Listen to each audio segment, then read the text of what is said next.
Magandang araw po sa inyong lahat. Ako po si Banat Bay at ito na nga, pag-usapan na po natin ang mga issue sa lipunan.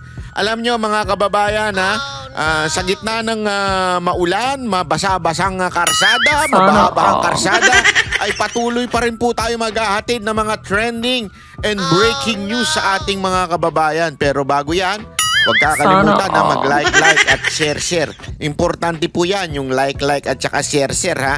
Dapat po yan kagad ang unang gagawin natin pagkabukas ni Banat Bay. Pak! Di ba? Bigla kagad nating i-like and share para maayos kagad yung algorithm. At mga kababayan, eto nga po nga mga issue ngayon na nangyayari sa ating bayan, talaga nga namang matitindi at magandang pag-usapan, di ba? Alam nyo, ito lang ito lang ang ating masasabi ko sa mga nangyayari ngayon habang tayo ay nasa bahay, baha, di ba? Hindi pumasok kasi walang pasok. Uy, sa mga walang pasok dyan o baka naman pwedeng mag-ayos-ayos naman kayo ng bahay nyo. Habang nakikinig kayo kay Banat Bay, mag-ayos-ayos kayo ng bahay nyo, maglinis-linis, kulkulin nyo yung mga alulod dyan. Hindi kasi yan ang nagiging dahilan ng mga pagbaha-baha, yung mga sa tabi-tabi natin, yung mga alulod-alulod dyan. Huwag lang natin hayaan na manood at tumingin sa baha habang nagkakape kasi masarap din yan. O yung habang ka nagkakape ka ng gayaan, tapos biglang makikita mo yung mga baha dyan. Uy, grabe yung baha. Uy, may daga, may lumalakad. Uy, may bata na. may daga na, may bata pa. Wag din naman natin gawin. Kasi minsan natutuwa pa tayo Mas maganda siguro, kulkulin natin ng konti yung mga, mga kanal, di ba?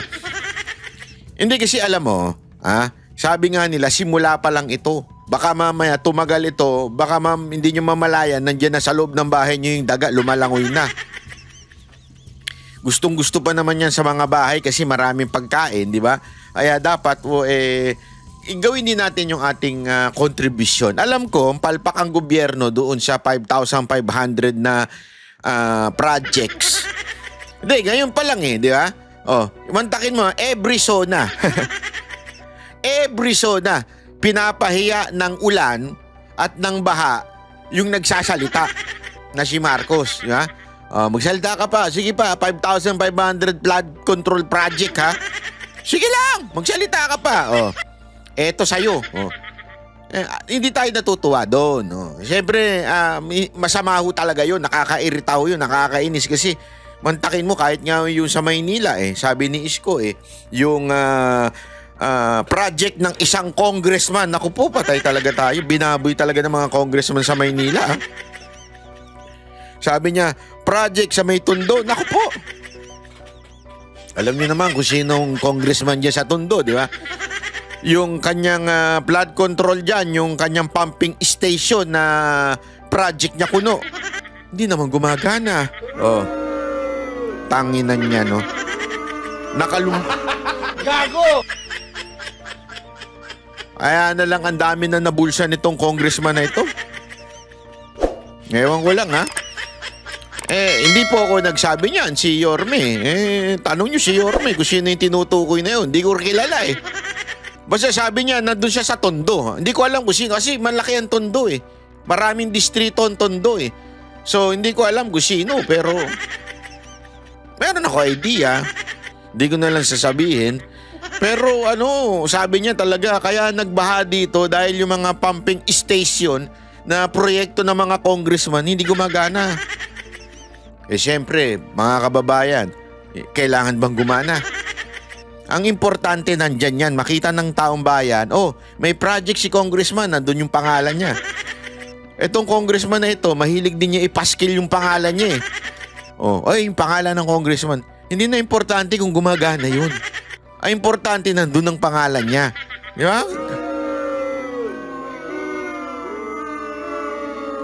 Hindi, alam mo ako, nakikita ako ngayon buong araw hanggang gabi. Talagang nagtatrabaho si Yorme, naka-live siya Makikita ninyo talagang tinitingnan niya, kaya nga ang inutos niya yung mga kulkulin Yung mga drainage dyan, mga kanal-kanal dyan, pati yung mga sa, yung may mga kulkulin na, linisin na.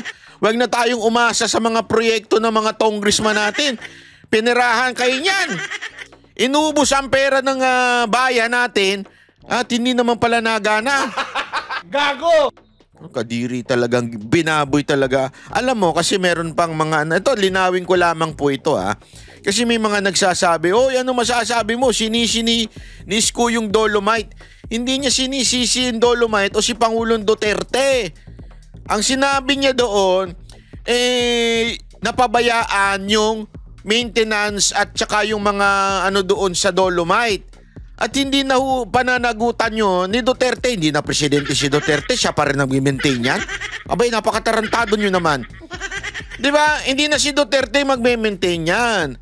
Sino unang mag-maintain yan? Kaya nga sabi niya, nakaraang administration. Hindi nakaraang administrasyon Hindi yung panahon ni Duterte Yung nakaraan, ibig sabihin nun, yung dating mayor. Hindi nilinis. Pambihira, kailangan pa ba natin ng pruweba? Lilinisin yung Dolomite? Pambihira, yun yung mga basura sa Maynila, hindi nilinis, yung Dolomite pa kaya? Anong pakinabang niya dun? Di ba?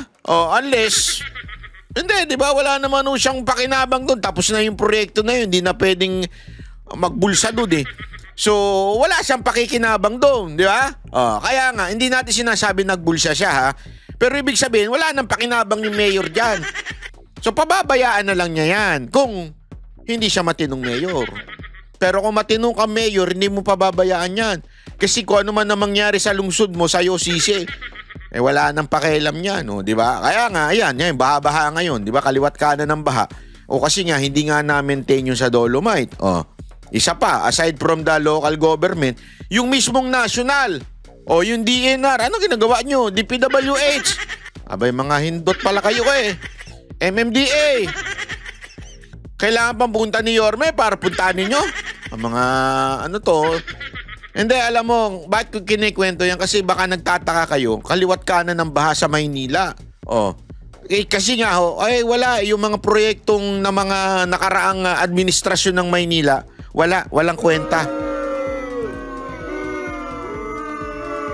Buti na lang din talaga na andyan si Yorme ngayon para talagang yung mga proyekto siguraduhin gumagana na, di ba? Yan ang kinaganda na naghahalal kayo ng tamang mayor. Kaya importante yan. Hindi lang dapat senador ang inyong tinututukan. Kasi kamusta naman yung mga mayor ng ibang lungsod? Di ko naman siya kinukumpara Pero ang dami niya, kumukuyakoy na lang sa bahay nila. Ang pakialam namin sa baha. Basta kami dito, masarap ang pagkain namin sa loob ng bahay namin. Di aircon kami. Maganda dito, masarap matulog, aircon. Kung mawalan man ng kuryente, may generation kami. May generator kami, di ba? Wala silang pakialam dyan. Yun ang totoo dyan. Tingnan mo, Pasay. Kamusta, Pasay? Kaliwat kanan ng traffic dyan. Pasay EDSA. Lagi kong pinupuna itong putang inang Pasay EDSA na ito. Yang Pasay Corner EDSA Top. Yan. Naku po.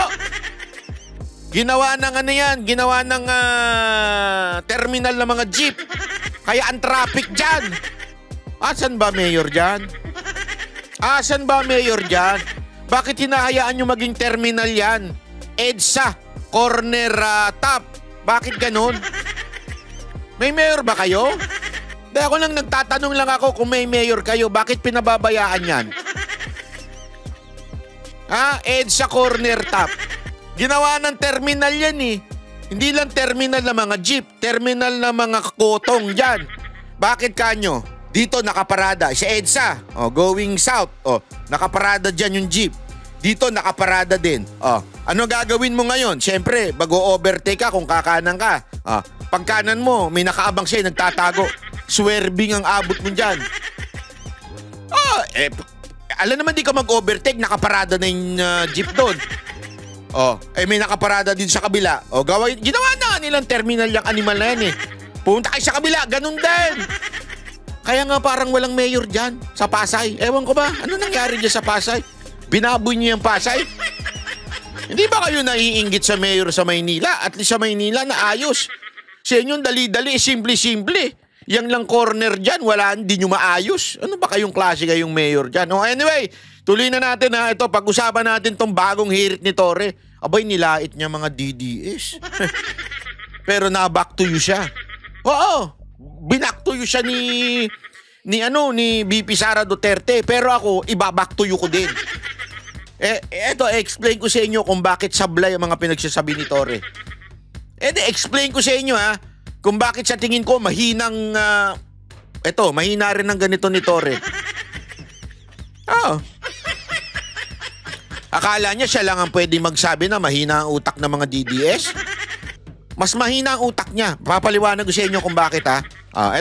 Pakinggan natin yung kanyang sinasabi. Sir, yung merong nangyari sa pinapalabas ngayon sa social media about an alleged Chinese victim of murder tinapon sa Kawit, Cavite, lumalabas sa social media. Totoo ba yun, sir? Ayan ang mga tinatawag na tanim media. Hindi, ito kasi tanim media tawag sa ganito eh. Patanong mo dito sa media na to. Etong issue na ito. Isipin niya, sa dami-dami ng crime, okay? Manood kayo ng mga mainstream media, makikita nyo kaliwat kanan ng crime na nangyayari. At kaliwat kanan na sinasabi natin na ito, bakit hindi naayos tong crime na ito? Bakit ito, lagana pa rin tong droga? May mga nagdodroga pa rin sa social media. Hindi po tayo nagsasabi niya, mga mainstream media na rin nire-report yan. Sa dami-dami ng nire-report, ito ang kanyang i-bring up. Yung post na kung saan luma na, supposedly, sabi ni Torre dito, luma na daw, at kesyo itinatapon ng mga DDS daw. Pakinggan natin. Alam nyo, ito na yung mga panahon na parang gusto kong sabihin na talagang ebidensya na nauubusan na talaga ng propaganda itong mga kontra ng gobyerno natin. Itong mga, alam nyo na, yung mga leanings nasa kabila. Diretsuhin na natin yung mga DDS. Naubusan na siguro talaga sila ng bala na mga malalaking kontrobersya na mga insidente. Kaya yan, 2022 pa nangyari yan Hinuhukay, literal na hinukay sa baul para palabasin lang na para bang bago. Kasi wala na silang nakitang masama ngayon na kasing sama nung panahon nila. Yan ang long and short of it. Matagal na nalinlang ang Pilipino dyan. Hanggang ngayon, lilinlangin pa rin ang Pilipino. Pasensya sila. Their word against the word of the internet.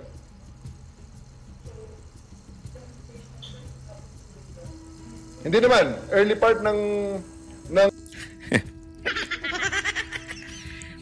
ganito. Tingnan ninyo Number 1, argument ni Torre. Sinasabi niya, yung mga DDS daw, nagpapalabas, isinusumbat itong nangyari noong 2022 na crime. We will not go to the details of that crime. Okay? First of all, wala akong alam at kilalang DDS influencer na nag-post nito. Ang mga tunay yung mga tunay na DDS vloggers, influencers, mga matatalino yan. Nagfa-fact check yan. Mga tunay. Okay? Pero meron mga fly-by-night DDS din. Na hindi naman talaga sila DDS. Sila ay for the content lang. Kaya nga dito, maling-mali kaagad si Torre for generalizing the DDS. Kasi mismo matagal ko na ito sinasabi. Maraming pretender pagdating sa social media. Magpo-post sila ng kung ano-ano, mali-mali, para pagbintangan ang DDS. Tas kunwari, DDS sila. Papalitan nila yung profile pic na bring home Duterte, kung ano-ano, pero sa totoo lang, hindi naman po sila DDS. Ang tawag dyan, tanim DDS. Maraming yan. Anong ginagawa nila para sakyan ng mga DDS, na yung tunay na DDS, para ma-flag down sila at masabing fake news. Tapos matanggal yung account. In other words, trap nila to. Matagal na hong scheme yan, panahon pa lang ni Pangulong Duterte, marami na nag-post ng mga mali. Tapos they would claim themselves DDS, tapos sasakyan ng mga iba. Pero yung mga lehitimo, yung mga tunay, okay? Again, mga tunay na DDS, vloggers, hindi yan basta-basta nag-share at nagpo-post. Talagang fina-fact check nila kung kailan yan. Pero actually, sa second argument ni Torre, sablay pa rin siya dito. Bakit? May nagtanong, kailan po ba yan noong 2022? Hindi lang natin maririnig Sila, their word against the word of the internet. Pakinggan nyo. Hindi naman, early part ng Marcos administration, September yan. So sinasabi niya, second argument niya, yung mga DDS daw nag-post na matagal na at panahon pa daw ng mga Duterte. Na ibinibintang sa administrasyon ni Marcos. Bigla siyang finact-check ng isang media. Ewan ko, sabi ng media, Sir, kailan po ba yan noong 2022? Di ba presidente niya si Marcos eh. Hindi naman, mga early presidency pa lang ni Marcos yan, September. So, Mr. Torre, your statement is contradicting. Ibig sabihin, panahon pa rin yan ni Marcos. September eh. Anak ng wewe naman. Kailan ba siya nag-assume ng presidency? So nagpresenta ka na sinasabi mong fake news, pero yung pinresenta mo ay sinusuplak mo din. Bakit? Sinasabi mo rin na panahon ni Marcos yan eh. Anak naman ng wewe, Torre naman, what is happening to you? Tingnan mo kung paano niya lulusutan yung na-realize niya siguro na mali. Tingnan niyo paano niya lulusutan. 4 months after ng assumption ng ating presidente. Talagang yan, mga remnants ng hangover ng previous administration.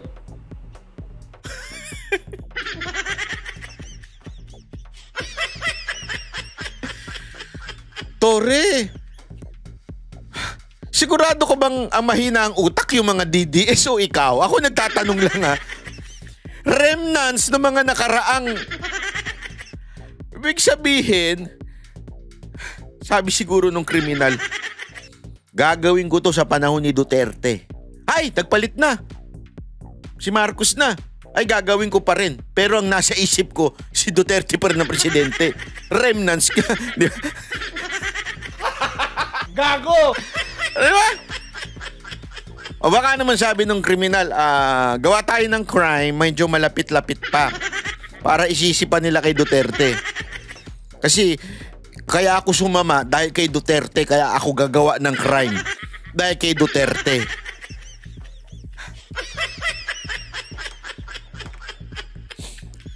This is the funniest thing. Akala ko si Claire na ang pag nagpa-press briefing, siya ang nakakatawa. Mas nakakatawa pa pala ito. September na. Kailan ba nag-assume ng sabi mo na, alam ko, June 30 July 1, simula na. Alam ko So, July, August, September. Sabihin na natin August, naka-isang buwan na. Si Marcos niyan, napalitan niya na yung chip, yung kanyang chip, PNP chip niyan. Bakit ganun? Hindi ako again wala tayong hindi ko nga alam itong post na ito Hindi ko nga alam yan, hindi ko Ang tanong, bakit nyo isinisisi pa rin yan doon sa mga nagsasabing may problema tayo sa crime nung panahon na ni Marcos? bakit ang dating, ay hindi, kay Duterte pa rin ito, kasalanan pa rin ni Duterte ito. So hanggang kailan yung remnants ni Duterte, Mr. Torre? Ako nagtatanong lang ako ha, Mr. Torre. Hanggang kailan yung remnants ni Duterte? Sige nga, magbigay ka ng timeline para at least alam namin na, lahat ng mga nangyari, halimbawa lang, nagbigay ka ng timeline. Lahat ng nangyari buong 2022, remnants pa yan ni Duterte. So, lahat ng nangyari doon, kahit December na, kasalanan pa rin ni Duterte yan. Hindi, magbigay ka na lang ng timeline para yung mga Duterte supporter, alam nila, 2022 sabi ni Torre hanggang December, remnants pa rin yan ni Duterte. So, wag na kayong kumuha dyan. Gumawa na kayo after. Labo kasi, sir eh. Sana nagkaroon na lang ng transition government. Kung gusto ninyo isisi kay Duterte, di ba buong 2022, transition government, hati na lang. Yung sundalo kay Marcos at yung pulis kay Duterte. Di ba? Pwedeng ganun eh. Hati-hati na lang. O yung DILG kay Duterte, DOJ kay Marcos. Ganun, baka pwede. Kasi kung isisisi nyo pa lahat ng nangyari after ni Duterte bumaba sa pwesto, aba, sir, mukhang medyo yung ganito, medyo alanganin. Hindi, sir, ba medyo alanganin yan, sir?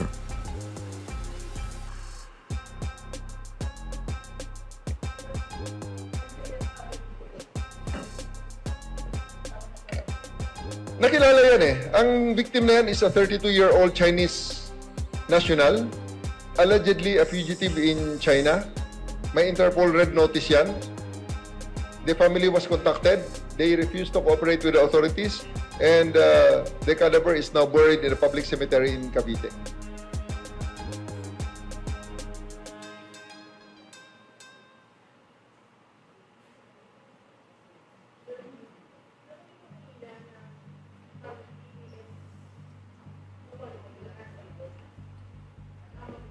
Ito, parang tinatanong ata dito sa ano na to, kasi maririnig mo DDS eh. Paano nyo nasabing DDS yan? Parang ganun ang dating nung tanong. Ito, sagot niya ha. Tingnan nyo how brave, how intelligent, how knowledgeable yung sagot niya kung bakit niya na-conclude na DDS. Sa ngayon kasi talaga, makikita mo naman yung mga posters na yan eh. We have our social media exploitation. We have our social media analysis also. Alam nga namang sila lang ang marunong gumamit ng analysis. Ang mga pinaka-viral dyan na mga pinaka-vitriolic na mga posters dyan, makikita mo naman ang laman anti-government propaganda at talagang tunay na mga DDS. At sila mismo nagsasabi, may nakalagay sa kanila mga profile pictures eh. Bring PRRD home. Yan ang sinasabi nila. So, how do we label them? They are proud to be DDS.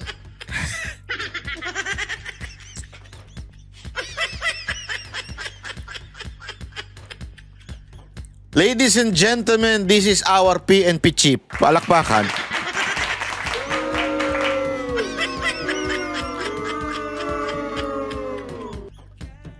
Kung ordinaryong tao to, medyo mapapatawad ko pa eh. Pero kung ikaw ay isang PNP chief, PNP ka chief, ikaw yung pinaka-boss, and this is how you investigate things, mapapakamot ka talaga sa ulo. Bibigyan ko kayo, sir, ng example. Just for the sake of argument, Mr. Torre. Pag may nahuli tayo na kriminal, o yung tinatawag nating, sabihin na nating bank robber, o yung mga nanloloob ng bangko, pero parang wala nang ganun. Pero may sabihin na natin. O kaya yung nanloloob na mga sanlaan. Yan. Tapos, naka-t-shirt na pulis.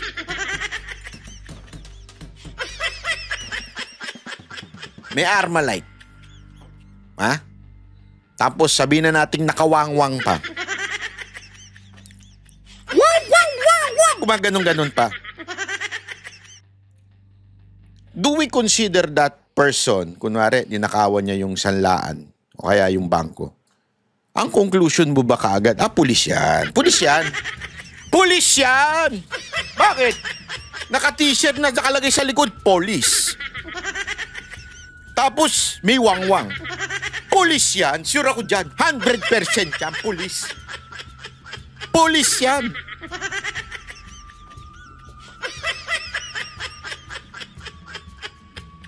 Kung ganun kababaw ang investigador, dapat sisantihin nyo na. Kasi imantakin mo, lalapit sa'yo. Sir, PNP Chief, reporting, yung bank robbery kanina, police yun, sir. Tapos tinanong mo, paano mo nasabing police? Sir, naka-uniforme, nakalagay doon, police. Tapos may Armalite. Tapos, mukhang police. Tsaka may wangwang. Oh. Sinabi siya yung investigador. Ang sagot mo, pulis nga.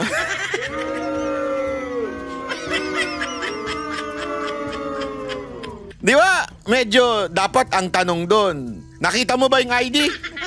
Na-verify mo ba yung pangalan? Sigurado ka ba na natignan mo sa listahan ng mga pulis kung talagang pulis yan? Na-check mo ba? Dapat ganun, di ba? Yung tama, which is sa tingin ko, Mr. Torre, ganun kayo katalino. Sa tingin ko, ganun kayo katalino. Itatanong nyo yan, sigurado ko.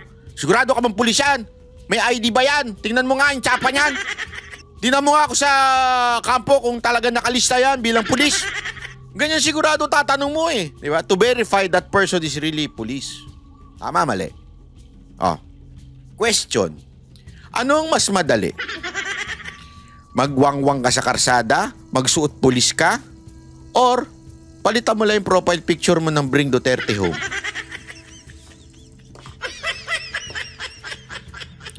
At mag-post ka ng kung ano-ano dyan about Duterte at anti-government. Anong mas madali? Sige nga po. Sir, kayo sumagot. Anong mas madali? Yeah? Simple. That's a simple analogy. Hindi porket nakalagay dyan Bring Duterte Home, malay nyo alam nyo kung bakit? Sir, eto lang ha. Gawin nyo akong advice, sir. Tuturuan ko kayo kung paano mag-imbestiga. Sa social media, magaling ako dyan. Kasi 2016 pa lang, alam ko na kagad kung etong profile na ito, pretender ito. Pumepera lang ito. Kasi sir, whether you like it or not, pag Duterte ang pinag-uusapan sa social media, maraming nanonood, maraming nagla-like, maraming nag-views. Sa katunayan, sa Facebook nga daw, kinuwento lang sa akin eh. Kahit daw sa photos, kumikita. Hindi ko alam kasi demonetize yung page ko eh. Sa Facebook eh. So, hindi ko alam yun. Pero sabi nila kumikita daw yun. Ibig sabihin, anything that you post in Facebook, kumikita. Para mas maraming mag-like dyan, subukan mo mag-post about Marcos. Favoring Marcos. Walang magla-like dyan. Favoring Duterte, ang daming like dyan. So kung ikaw matalino ka, at gusto mong pumera, ano ipopost mo? Pro Duterte o pro Marcos?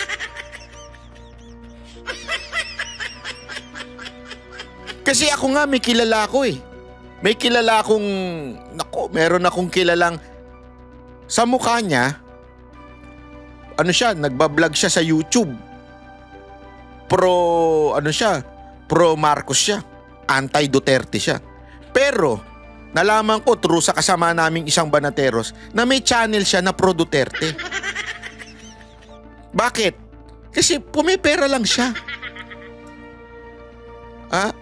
Binabayaran daw siya na maging pro Marcos, vlogger.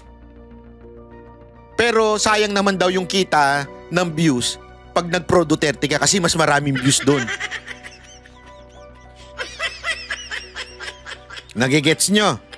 So therefore, if you are really a very good investigator, a very good PNP chief, you will not conclude that such a profile is a Duterte supporter by seeing a post na anti-government sila at meron silang bring back Duterte. Sabi ko nga sa inyo ang daming ang sumasawsaw dyan Yung awayan ni Maharlika at saka nung Alpotera. Ang dami sumasawsaw dyan. Pinagtatanggol si Maharlika kuno, tapos nakalagay doon, bring back Duterte. Yung ribbon. Pero pag tiningnan mo, walang mga friends, walang profile. Wala lahat. Nakalock yung account. Yung magsasabi ka lang, ito, marami nito Ako ilang beses kong tinesting ito Sabi ko, wala akong kinakampihan sa mga Alpotera at saka tong kay Maharlika. Basta ako, let's unite and hindi dapat divisive. May mga hihirit dyan na may mga ribbon. Hindi! Magaling sa inyo lahat, si Maharlika. Hindi dapat mag-unite. Dapat ilabas ang lahat ng Yung alam mong dinidivide ang mga Duterte supporter. Pero pag tiningnan mo yung account, troll. Walang laman. Alam mong hindi talaga Duterte supporter yun. Yun ay nanggugulo lang para magkaroon ng disunity o division among the Duterte supporter. That's how we know it, sir. That's how we investigate kung ang isang account ay troll lang o di kaya namemera lang. As a matter of fact, sir, ito, I challenge you. Magsabi ka ng specific vlogger naglabas ng fake news using old videos, old photos. At nangyari kay Pangulong Duterte noon hindi yung September 2022 Yung nangyari talaga nung panahon ni Pangulong Duterte. Tapos ipinost niya ngayon at sinisisi niya kay Marcos. Magbigay ka ng pangalan, sir. Challenge ko yan sa'yo, Mr. Torre. Pag binigay mo yung pangalan na yon, na vlogger na yun, ako mismo babanat doon. Challenge ko yan. Ako mismo ang babanat doon sa vlogger na yon. Pagsasabihan ko yon publicly, hoy, matuto ka mag-fact check ha. Huwag kang nagasalsal ng fake news. Masisira ang lahat ng Duterte vloggers. Ako mismo ang babanat, sir. I challenge you. Ba't ka nakatingin ng ganyan, sir? Kakampi mo ako dyan, sir. Kakampi mo ako pag meron talaga nagpapalabas ng fake news. Ako kasi galit ako sa fake news Whether favoring Duterte or favoring Marcos, I hate fake news. Kasama mo ako dyan, sir. Pero, sir, etong inyong sinasabi ngayon, sablay. Sablay to, sir. I'm telling you, I hope you are tawag dito, you are open for criticism. Hindi, kasi tama ka naman We all want unity, we all want kaayusan. Ako kaayusan. Sabi ko, sir, hindi ko nga kayo pinupuna kasi nung nakikita kong may mga pulis sa kalsada, sa akin, okay yun. I mean, okay yun. Why would I, bakit ko kayo pupunahin kung maganda gagawin nyo? Hindi ako yung tipo ng vlogger na wala lang, lahat ng makita sa inyo pangit. Hindi ako ganun. Pag may nakita ako maganda, hindi ko na anuhin yan. Maganda na ginagawa ng tao kahit pa siya nagpakaulong kay Duterte. Basta maganda gawin mo, ayos ka. Para sa bayan gawin mo, ayos ka. May mali ka kay Duterte noon. Pero ito ngayon, kung tama gagawin mo, papalakpakan kita. Kasi para sa bayan yan. Pero ang pinuna ko doon, naalala nyo, may pinuna ko sa kanya, yung nawalan ng day off ang mga pulis. Kasi may mga, alam tayo diyang mga kapulisan na nagre-reklamo walang day off. Tinanggal, kasi ang ginawa nila, dati nagdo-12 oras ang pulis. Tapos nagkakaroon sila ng day off. Ngayon, ang ginawa, 8 hours na lang. Mukhang maganda, pero nawala yung day off. Kahit sa mga staff ko sa banda, yung mga PA ko, mga production assistant, ayaw ng ganun din siyempre. Gusto nyo iklian ko yung oras ninyo ng trabaho, pero wala kayong day off. Paano sila makakasama with their family on a day? So yun yung pinuna natin. Pero yung idea niya na gusto niya ang pulis nasa kalsada, walang problema. As long as you would provide them enough food, enough drinks, Walang problema yan. Enough shelter kasi wag naman dapat maarawan din sila. Dahil tao rin po yan. Ang sun ay harmful na talaga ngayon. Di ba? Walang problema, sir. Pero yung mga ganito yung hirit, medyo sablay to. Sablay ho talaga ito. Mamaya, sabihin ko pa sa inyo kung ba't sablay. Oh. So, we'll call them on that. May nagpalabas yung pulis at saka yung Iranian na nag-away dahil sa isang traffic altercation. That happened during the last days of the waning days of Mr. Duterte's term. So bakit nga pinapalabas nila na para bang nangyari kahapon lang? Sino bang sila? Sir, wag mo i-generalize. Sinong sila? Hindi ba pwedeng i-generalize nyo lang? Sinong sila? Specific nyo, name names. Don't tell me takot kayo pangalanan nyo mga yun. Hindi ko kayo nakilalang takot ha. Atapang-atao kayo eh. Bakit hindi nyo pangalanan yung mga yun? Ako huhula ko, mga walang mukha yun eh. Ako talaga, galit ako sa mga walang mukhang yung mga nagtatago sa sa kanilang mga identity. Galit ako diyan. As a matter of fact, gusto ko nga magpasa ng bill eh. Hindi ako. Yung mga congressman, sana magpasa sila ng bill. Na ang lahat ng ewan ko kung paano gagawin 'yun. Requirement ang magpasa ng ID. Without the national ID, hindi ka magkakaroon ng page or profile. Para pag may ginawa yung isang specific account na yon na krimen, madaling matuntun. Pwede nating i-require ang Facebook. Halimbawa, itong kunwari, Bring Home Duterte, ganyan. Bring Home Duterte page. Halimbawa, may ganyan, di ba? Pag may ginawang katarantaduhan yan, hingi natin. Dapat sana mahihingi yung, sino ba ito? Sino nasa likod nito? Sino yung admin nito? Pwedeng hingi ng cyber yung sa cyber ng pulis, di ba? Hihingin ngayon sa Facebook. Sino ito? Kasi meron siyang ginagawang krimen, may ginagawa siyang hindi tama. Ipapakita yung ID. Kasi dapat we should be responsible sa pinopost natin. Di ba? May mukha dapat. Ako agree ako dun eh. Kasi sir, puro bintang na lang ito eh. Sino ito mga sinasabi niyong Duterte supporter? Kasi as far as I know, ako isa sa hindi ho sa pinaka nauna ha, pero isa ho ko sa mga talagang OG na Duterte vlogger. Kilala ko kung sino ang mga Duterte vlogger talaga. At ngayon, so, ma-identify ko sa inyo, hindi Duterte yan. Pera-pera lang yan. Yung page na yan, pera-pera yan. Hindi namin kilala yan. Kasi, ito nga kinagandaan sa Duterte community. Kung mapapansin nyo, kahit kami mga banateros, kausap namin lahat. Except yung luka-luka ha. Yun kasi talaga luka-luka yun eh. Pero lahat kausap namin. Kahit anong side. Ha? Kausap, kahit magkakaaway sila. Labas kami sa away nyo. Basta kami, nandito kami because we are fighting and we believe that Duterte is the one para talaga sa ating bayan.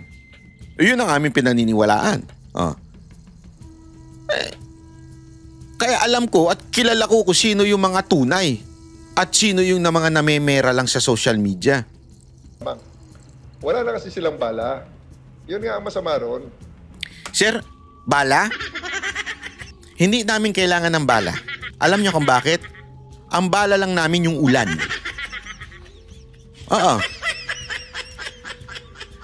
Yung ulan, pinapahiya na si Marcos mismo. Siya ang nagsabi ng 5,500 flood control project. Sir, ikot ka. Tingnan mo, gayahin mo si Isko. Umikot ka, tingnan mo. May baha ba o wala? Ikaw mismo tumingin. Di ba?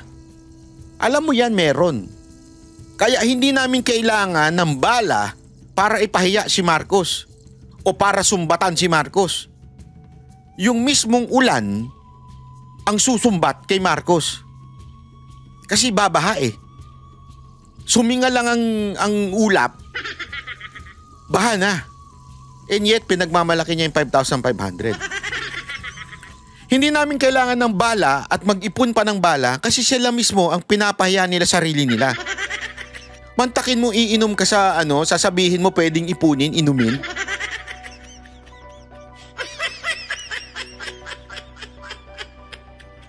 So sana, sir, ito. Kung totoo yung sinasabi ni Marcos na pwedeng inumin, yun sa DSWD, di ba? Kung talagang totoo, pwedeng inumin yun. Sir, sana yung mga Pilipino tumantuan na ngayon. Bumabaha! Palakpakan tayo! Umuulan, tanginang yan. Marami na tayong tubig. Hindi na natin kailangan bumili sa purifying station. Marami na tayong tubig. Meron o kayo nakitang Pilipinong tuwan-tuwa dahil bumaha? Tuwan-tuwa sila. Baha. Ang saya-saya. Marami na tayong tubig. May panluto na tayo, may pangkain na tayo, may panginom na tayo. Lahat. Yun lang, sir. Hindi na namin kailangan ng bala kasi mismong si Marcos ang gumagawa ng bala niya para makriticize siya sa mga kapalpakan niya. Hindi namin kailangan ng bala. Kayo mismong nasa gobyerno ang gumagawa niyan. Sabi ko nga sa inyo sana, sir, eto payo ko sa'yo. Sana mapanood ito ng mga kapulisan at ipakita nyo ito. I'm a very sincere person. Maayos na sana yung mga unang Actually, medyo nagtaka nga ako nung una nung pagtungtong yung kasi hindi kayo namulitika nung pagtungtong ninyong PNP chief. Except sa meron ako naririnig. Alam mo na yun. Hindi ko na sasabihin sa'yo. Pero alam mo na yun Ikaw daw ang nun Pero it's okay. Pero maganda na yung simula mo. Pag hindi ka namumulitika, medyo sana pwede na alam mo yun, pansinin mo, nawala ka na sa radar ng mga tunay na Duterte vloggers. Nawala ka na sa radar. Hindi ka na masyadong nababanatan kasi nga, you were performing. We do not have problem with that. If you're performing for the people, ba't hindi ka namin pupurihin? Bakit hindi ka namin na tatantanan? Di ba? Titigil kami sa kakabanat sa'yo if you're doing well. Kasi you're serving the people. Kami, we want you to serve the people. Make us safe. If you are doing that, if the PNP is doing that, bakit kami magrereklamo? Gusto namin maging safe Gusto namin matakot ang mga kriminal. Yun ang gusto namin. And if you are doing that, papalakpakan kitang bogang-boga. Di ba? Pero sana naman, sir, itigil mo na yung pamumulitika mo. Naging PNP chief ka na Alam ko yung ginawa mo. Kaya ka nakaabot sa ganyang tungtungan mo. Alam mo rin yan. Huwag na tayo maangan, sir. You got what you did. Basta, alam nyo na yon. Mali-mali lang English ko. Ibig sabihin, yung reward ninyo sa pagsunod ninyo kay Marcos, nakuha nyo na. Ngayon, magtrabaho na lang kayo, sir. Yan ang payo ko sa mga nakakapanood nito na malapit kay Torre. Yan ang payo ko. Magtrabaho na kayo. Pag nagtrabaho na kayo, hindi kayo pupunahin. Pagsilbihan nyo taong bayan. Hindi kami. Taong bayan ang pagsilbihan nyo. Make them safe. Make us, every one of us safe. Wala nang pupuna sa inyo. Pero yung mga ganitong hirit, sir, sablay. Pumupolitika na naman ikaw. Huwag ka nang pumulitika. Wala nang mas tataas pa Di ba? Kung gusto mo maging senador, maling way yan. Hindi, ito, payo ko lang sa'yo, maling way yan. Kita mo nga yung na nangyari doon sa alyansa na Makatae. Tumbalate. Di ba? Sino lang yung mga nanalo doon? Yung mga may pangalan na talaga. Pero yung the rest na bata talaga ni Marcos, talo. So, kung ang plano mo, tumakbong senador in the future, mali ka. Mali yung daan mo. Mali yung daan mo. Huwag kang mamulitika, magtrabaho ka, people will love you. That's the truth. Kasi mararamdaman ng tao yun. Uy, safe na ako ngayon Uy, talagang wala nang Mararamdaman ng tao yun. Hindi mo kailangan ipuwersa. Hindi mo kailangan ng propaganda. Mararamdaman ng tao yun. Kasi sino ba mga tao? Di ba yung mga nasa kalsada? Sino ba yung mga solve the problem sa mga rambulang na mga bata? Solve yung mga addict sa kalsada? I-solve mo lang lahat yung mga yan? Maku po, maniwala ka sa akin. People will love you.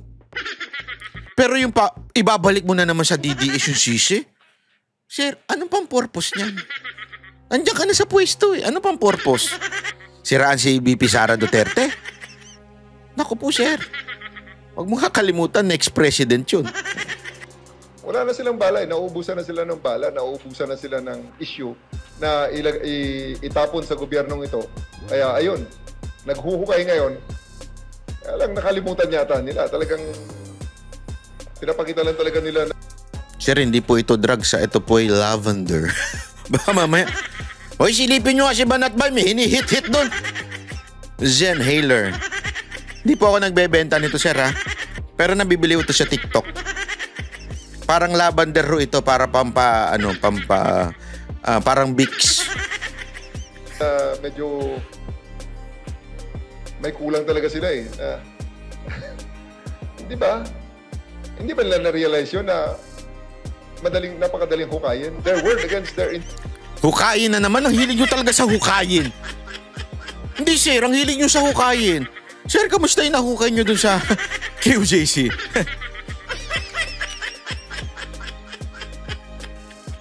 Kamusta na yun, sir? Asan na yung heartbeat?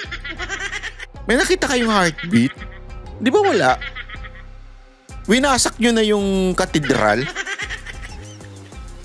Hinukay nyo na ng hinukay. May nakuha ho ba kayong heartbeat?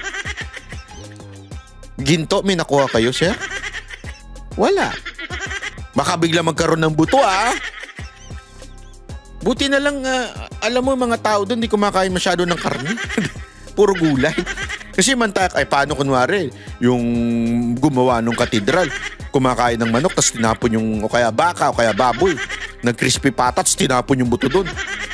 Tapos nahukay, baka sabihin nila, oh, buto ng ano to? Oh. Ito, dito na yung yung pinatay ng Angel of Death ba yun? Pambira, oo. Their word will be against the record of the internet.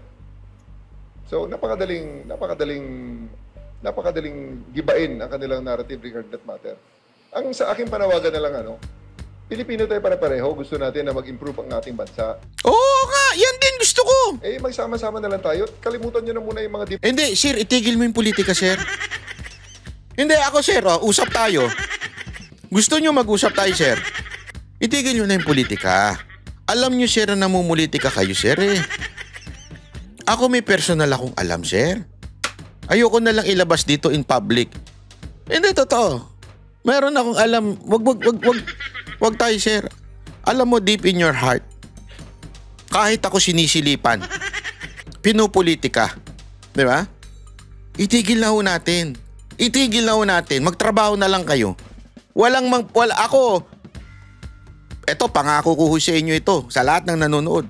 Pag ito nagtrabaho, wala kayo madidinig sa akin na pambabatikos kung magtatrabaho siya ng tama. Pero kung mamumulitika siya at palpak yung trabaho niya, asahan nyo ikikriticize ko to. Pero kung tama yung ginagawa niya, wala kayong maririnig na kritisismo manggagaling sa akin. Kasi tama ang ginagawa niya. Kaya nga, sir, back to you. Yan sinasabi mo, bumabalik sa'yo. Parang galit ka, sir. Differences na yan. All those cases all those issues that they are saying, that they are harping about, bring PRRD home, nasa hig na eh. Andyan na nga yung international court na nga ang nagtatry eh. Gusto nyo ng tunay na batas? Gusto nyo ng patas na batas? Ano pa ba ang mas patas kaysa sa mga taga nandyan sa Hague? Mga foreigners yan na wala namang pakialam sa atin. Ay sa kanila, tinitingnan lang nila kung ano ang ebidensya ng prosecution at ebidensya ng depensa. At tandaan natin, huwag natin kalimutan, ang mga sa korte na yan, sa kasong yan, ang complainant, walang iba, Pilipino pa rin. O yun pala, sir, bakit doon nyo dinala? Sir, iyan na naman tayo eh. Tapos na yan eh. Tapos na yan. Tama kayo eh. Sino complainant? Pilipino. Saan ginawa yung krimen na ina-accuse nyo? Philippines. Bakit yung dadalhin sa dahig?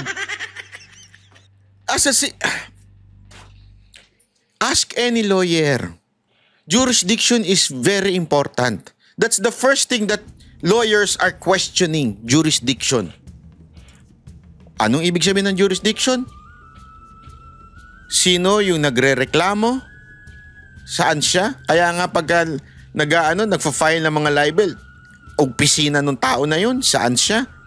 Saan niya nadinig? Jurisdiction yun. Di ba? At the same time, saan yung crime nangyari? Jurisdiction din yun. Sino yung apektado? Jurisdiction. As a matter of fact, hindi pa pwedeng gawin mo yung krimen sa ibang bansa. Ang uusig sa'yo, Pilipinas. Kahit ka pa Pilipino. Kasi nga, crime is... Hindi, totoo. Ang crime po kasi na ano yun sa jurisdiction eh, kung saan ginawa. So, sir, in your own mouth, nanggaling ang mga reklamo, yung mga quote-unquote na mga naapektuhan ng war on drugs ay sa Pilipinas at Pilipino. Bakit nandun sa dahig? Sir, mali na naman po tayo dyan. Kaya tayo napupuna, sir eh. I mean, sir, kayo, sigurado ako, alam nyo yan. Pulis kayo, sir. Pwede mo bang, kunwari, yung crime nangyari sa city ng Timbuktu. Halimbawa lang, o sige na nga magpangalan tayo, kunwari, yung crime nangyari sa Marikina. Di ba? Tapos ang huhuli pulis Las Piñas. Di ba? Tas doon dadalhin sa presinto, doon ifa-file yung case.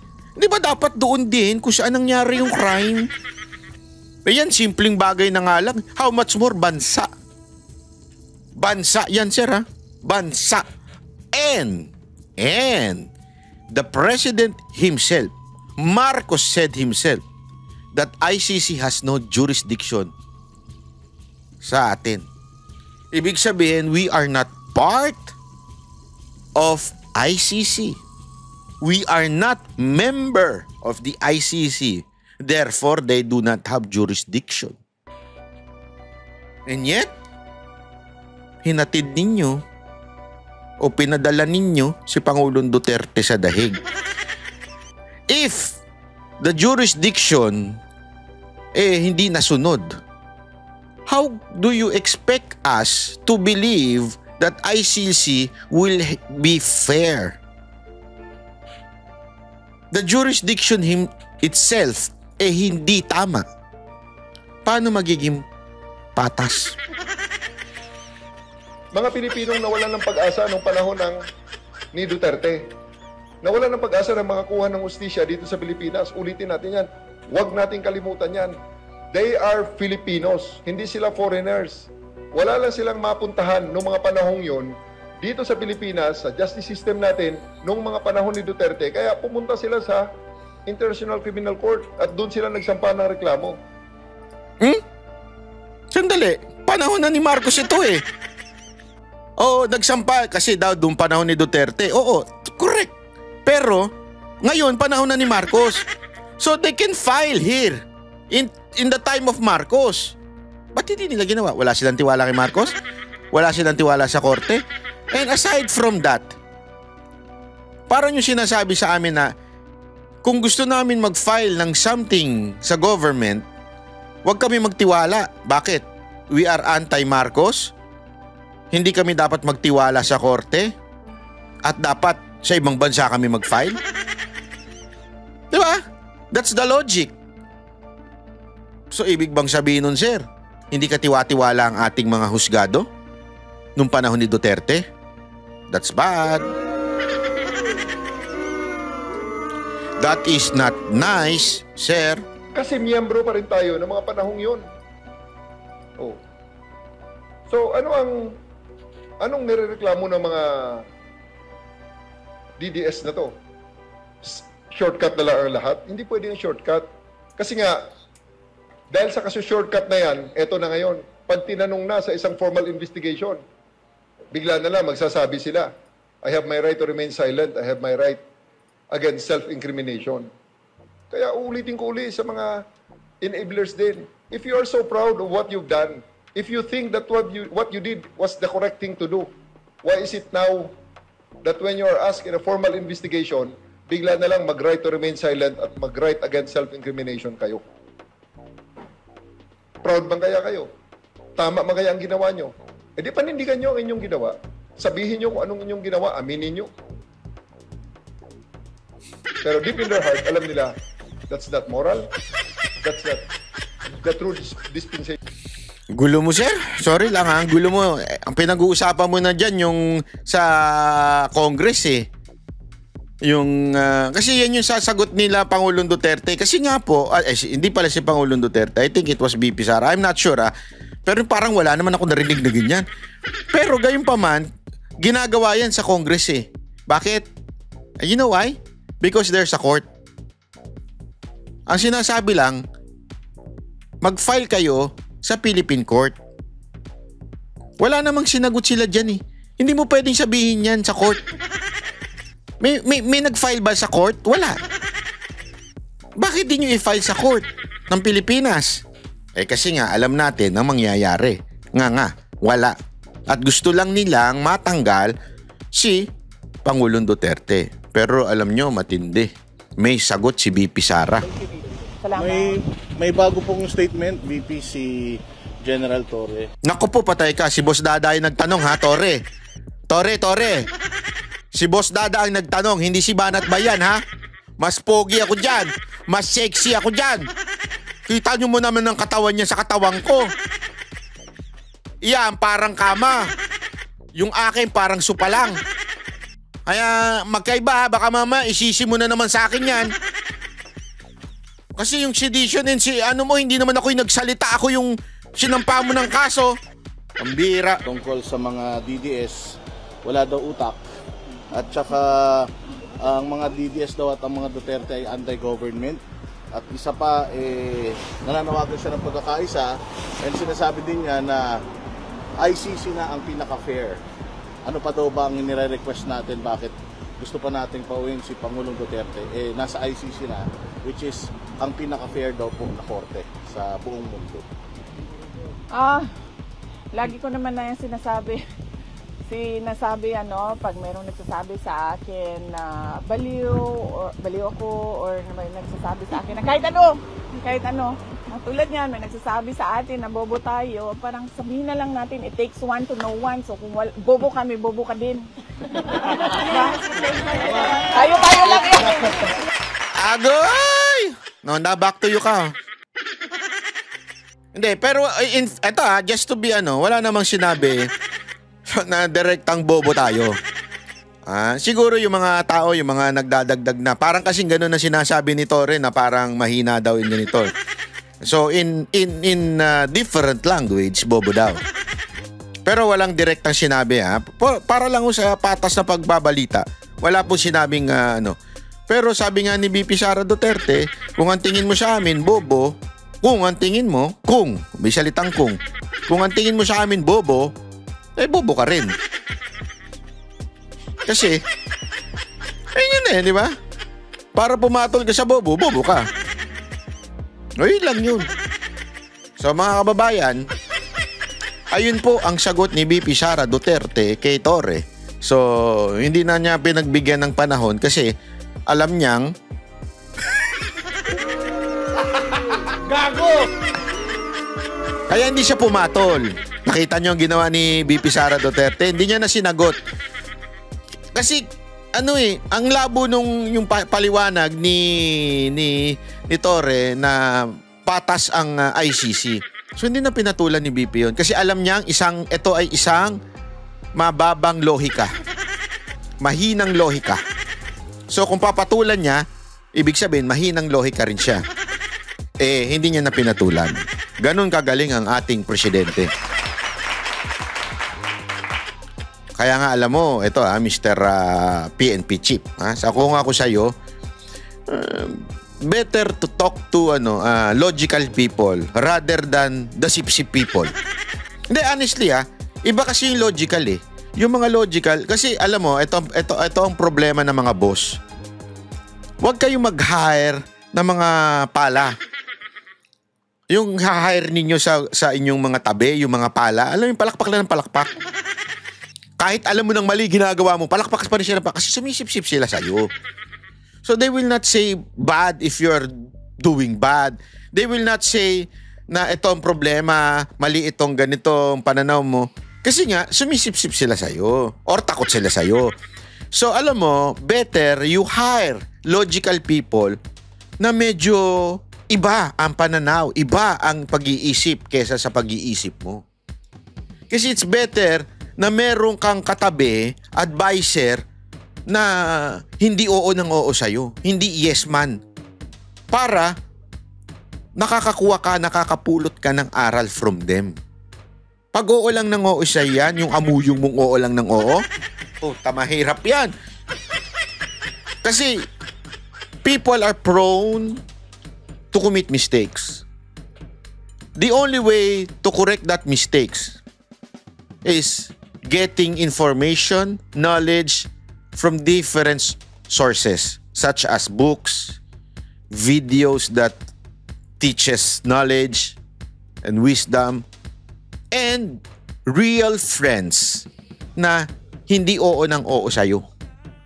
Yung dapat nagsasalita ng totoo at honest. Tapos pakinggan mo at matuto ka. Okay? So payo ko lang yun, PNP chip ha? Para kung pwede, nakuha mo naman na reward mo bilang PNP chip di ba? Naging PNP chip ka na tumigil ka na sa pamumulitika. Tantanan mo na mga Duterte. Duterte pa rin. Mantakin mo. From the palace, Duterte ang tinatarget. From PNP chip, Duterte na naman. Hindi, ito imagine niyo. Noong panahon ni Pangulong Duterte, nakita niyo ba yung mga bumabanat ng ganyan? Hindi, very professional. May iilan, pero more of the government official noon, very professional. Diba? Hindi sila yung bumabanat ng ganyan sa kalaban. Kaya sa matter of fact, pag pina-impeach nga si Leni Robredo, sagot ni Pangulong Duterte? Stop it. Wag niyong ituloy yan. Hindi tama yan. Ayaw mo siya mag-criticize. Ganon ang leader. Itong mga nakapaligid kay Marcos, walang inatupag kung hindi banata ng mga Duterte. Tas magagalit sila at magfa-file ng kung ano-anong case pag sila naman ang binanatan.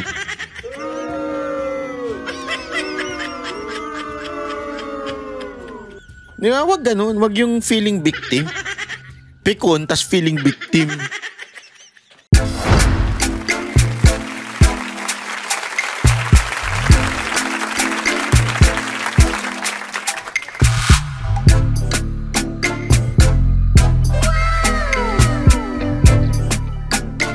The next performance will start momentarily.